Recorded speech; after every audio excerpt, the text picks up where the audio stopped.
Nauru is severing ties with Taiwan, switching diplomatic allegiance to China. What are the strategic implications for the Indo-Pacific?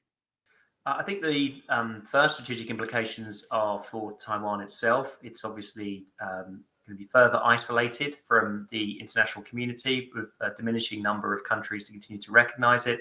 Now, countries like Australia, which recognize Beijing, they will say that they will do what they can to allow Taiwan to participate in international affairs. But it is still important, I think, that at least some countries recognise Taipei, and that's an increasingly smaller number. There are also implications for the character of the Pacific. There is now one fewer country in the Pacific Island Forum that recognises Taiwan. That's been a number that's been going down over the last few years. So there's now only three countries left: Tuvalu and Marshall Islands and Palau. Both of those last two having very close relations with the US that continue to recognise Taiwan.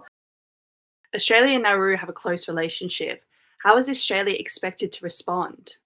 So they've already responded. The Minister for the Pacific, Pat Conroy, has been talking to the media and has said that it wasn't a surprise that this happened. He indicated that Australia had some prior knowledge that this would happen. But fundamentally, Pat Conroy has said that the Australian government respects the sovereign decision of Nauru to conduct its diplomatic relations as it chooses. Australia itself has, of course, recognised Beijing since 1972, so it can't really dictate to others not to do so. Fundamentally, Australia will say that they'll continue their partnership with all the countries of the Pacific on the basis of respecting their sovereignty and making an offer that is in those countries' interests, which includes being the preferred security partner for the region.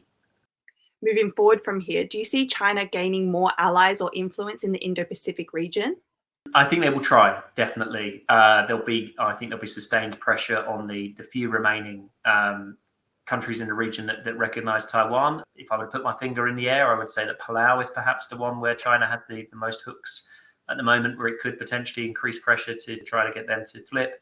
So it's one of many forms of pressure that Beijing could apply to Taiwan. We saw many of the other forms of pressure around Nancy Pelosi's visit, including in the economic sphere, military exercise, all sorts of forms of grey zone activities. I think it's important that Australia and other countries that respect rules and respect the stability of the Taiwan Strait to say that those sorts of behaviours aren't appropriate or acceptable from Beijing, and to do what can be done to support Taiwan in maintaining its resilience without necessarily, obviously, making any sort of taking any formal position about the future status of Taiwan.